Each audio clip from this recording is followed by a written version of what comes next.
నేను మీ అందరికీ తెలిసిన వాడిని. దాదాపుగా 10 సంవత్సరాలు 2013లో మా ఆవిడ ఎల్లారెడ్డిపేట సర్పంచ్గా ఎన్నికవడం జరిగింది. ఆ తర్వాత నేను కూడా సెకండ్ టైం ఎన్నికవడం జరిగింది, మీ అందరికీ తెలిసిన విషయమే. కానీ బీఆర్ఎస్ పార్టీలో నాకు తెలిసి జిల్లాల మన రాజన్న సిరిసిల్ల జిల్లాల్ని ఇంత ఖర్చు పెట్టి పార్టీ పరంగా నేను ఎంత నష్టపోయినా అనేది మీకు తెలిపాలే కనుక మన జిల్లా అందరికీ కూడా టీఆర్ఎస్ కార్యకర్తలు కావచ్చు, ఇతర పార్టీలకు కావచ్చు తెలిపే విధంగా ఈరోజు ప్రెస్ మీట్ పెట్టడం జరిగింది. ఏంటంటే ప్రతి ఒక్కరూ గవర్నమెంట్ చేంజ్ కాగానే పార్టీలు మారుతుండ్రు అనేది ఒక టాక్ ఉన్నది, అది వాస్తవమే. కానీ నేను మాత్రం party government TRS party government పోగానే కాంగ్రెస్ పార్టీ వచ్చింది అందులో పోవడం అనేది కాదు.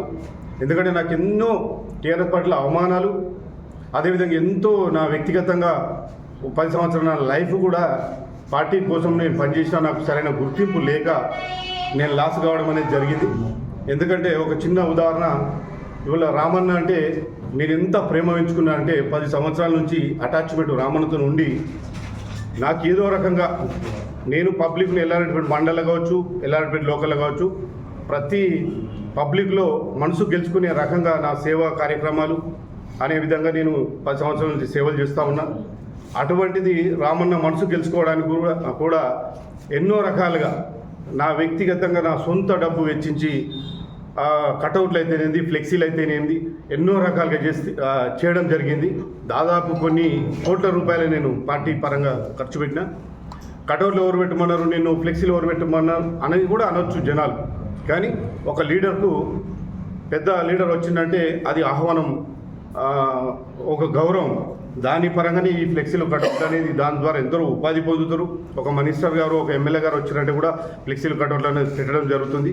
దాని పరంగా జిల్లాలే అత్యధికంగా ఇంత ఖర్చు పెట్టి ఇంత ఒక గుర్తింపు అనే పొందిన వ్యక్తిగా. అయితే ఇప్పుడు రామన్న విషయానికి వస్తే, రామన్నతోని 10 సంవత్సరాలు ఎంత క్లోజ్నెస్ అంటే అంత క్లోజ్నెస్గా నేను ఉండడం జరిగింది.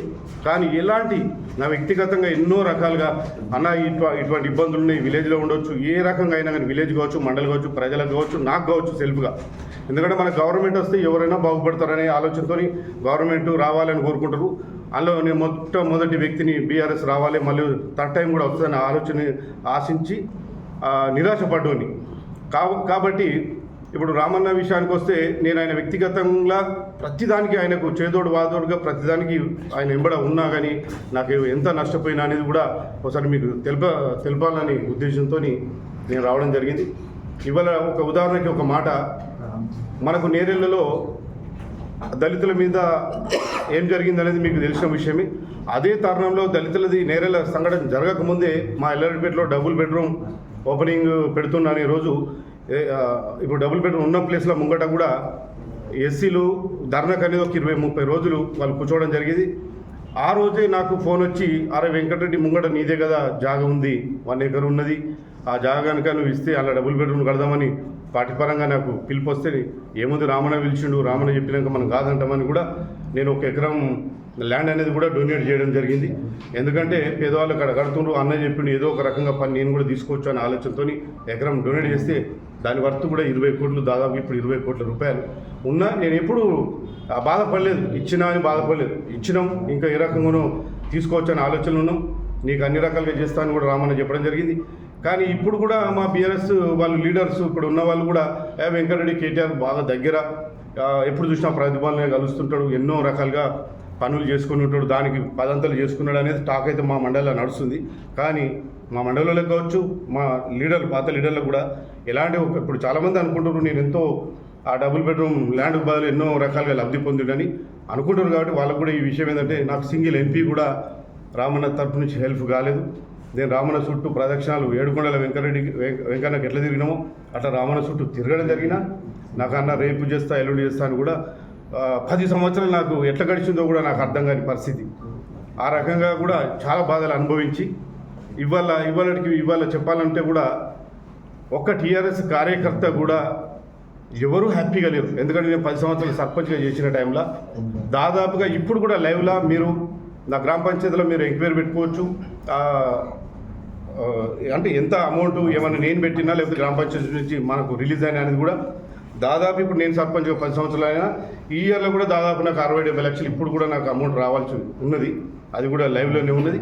ఇప్పుడు ప్రతి సర్పంచ్ కావచ్చు ఈ 10 సంవత్సరాలల్లో ఏ ఒక్కరు అయినా కానీ 10-20 శాతం అక్కడ చిన్న చిన్న గ్రామ పంచాయతీల విషయాల్లో కూడా 20-30 లక్షలు ప్రతి సర్పంచ్ అప్పులలో ఉన్నారు. అది కూడా బీఆర్ఎస్ ప్రభుత్వంలోనే, అది మీ అందరికీ తెలిసిన విషయమే.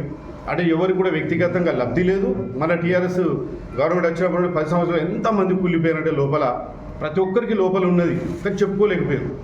ఇవాళ ఇన్ని రోజులు వెయిట్ చేసి ఇక కాదు లైఫ్, ఇక ఇది ఇంతే ఉంటుంది. ఈ పార్టీలో వీళ్ళు రామని ఎలాంటి హెల్ప్ చేయడానికి డిసైడ్ అయినాకనే కాంగ్రెస్ పార్టీలోకి పోవడం జరిగింది.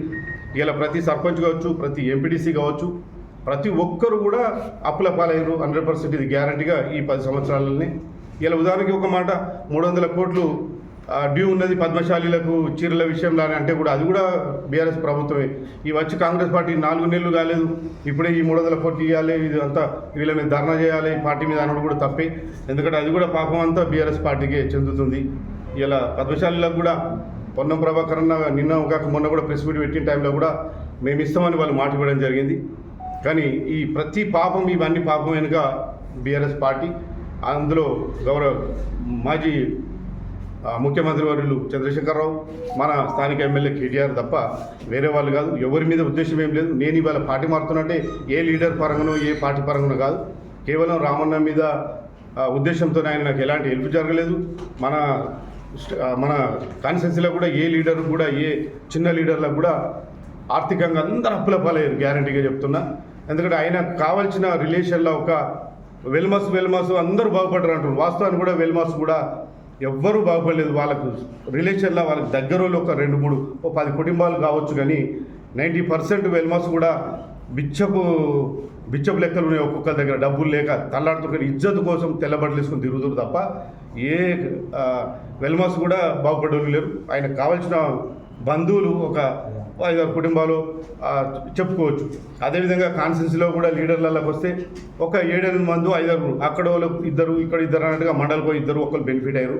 వాళ్ళ మీద జెలసీ లేదు, ఎవరో బెనిఫిట్ అవ్వడం వాళ్ళ అదృష్టం, అంతేగాని వాళ్ళ మీద జెలసీ లేదు. కానీ మేము కూడా నాయకులమే, మాకు కూడా గుర్తించాలి. మేము కూడా మండలని ఒక జిల్లా పరంగా ఒక జిల్లా క్యాడర్ ఉండే విధంగా మండల సేవలు చేసుకుంటూ ఎన్నో రకాలుగా లక్షల కోట్లు మేము పబ్లిక్ ఖర్చు పెడుతున్నామంటే కేవలం పబ్లిక్ మెజార్టీ ఓట్ బ్యాంక్ తెచ్చుకుంటే అదంతా కూడా రామన్నకి ఇచ్చినాం కదా. మేము వేరే టైప్లో కాదు కదా. మేము చేసింది కూడా ఎన్ని సేవలు చేసినా ఎంత పబ్లిక్ పెట్టినా కానీ ఇవాళ మీరు ఉదాహరణకు ఒక్కసారి ఎల్లాడిపిల్ల వెంకరెడ్డి అనేది ఒకటి తెలుసుకొని మీ అందరికి కూడా అర్థమైపోతుంది. ఎందుకంటే ఆయన ప్రజల మనిషి అంటారు తప్ప అరే వెంకరెడ్డి దోసుకున్నాడు, తిన్నాడు, బంగ్లాలు కట్టినాడు ఎవరన్నారు.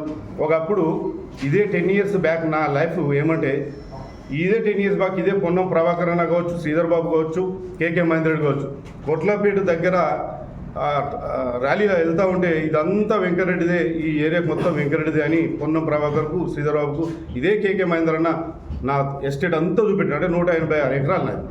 ఆడ నేను కొన్నా అప్పుడు ఏదో 40,000 ఎకర్ కొన్నది. ఇవాళ ఒక గుంట కూడా అక్కడ లేదు. అంటే నేనేం హైదరాబాద్ ఏం దాచుకోలేదు, పెట్టుకోలేదు. 180 ఎకరాలు నేను సొంతంగా కొనుక్కున్నది. అది కూడా అల్లనే అటుగా నేను సేవలలో తప్ప మ్యాక్సిమం అయితే బీఆర్ఎస్ పార్టీకే పెట్టాను నేను.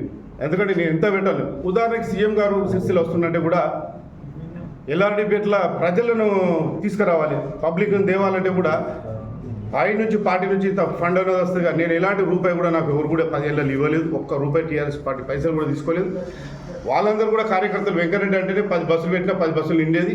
వాళ్ళందరికీ భోజనాలు పెట్టించుకొని సభకాడికి తీసుకెళ్తే కూడా కనీసం సభ దగ్గర కూడా గేట్ కట్టిన రానియలేదు. అంటే ఒక్కసారి కాదు 10 మీటింగ్లకు తోలుకొచ్చిన భోజనాలు పెట్టుకొని నా పబ్లిక్ని కాపాడుకోవాలని పెట్టిన ఆ సభ ప్రాంగణం దగ్గర కూడా రానిచ్చేది కాదు. అటు కానిస్టేబుల్కి చెప్పి ఆపించేది. అట్లా కూడా పొలిటికల్గా ఒత్తిరు. అట్లయినా సరే ఓకే పబ్లిక్ మనసులో ఉంటే చాలనే ఉద్దేశంతో అట్లా అదే టైప్లో ఇప్పుడు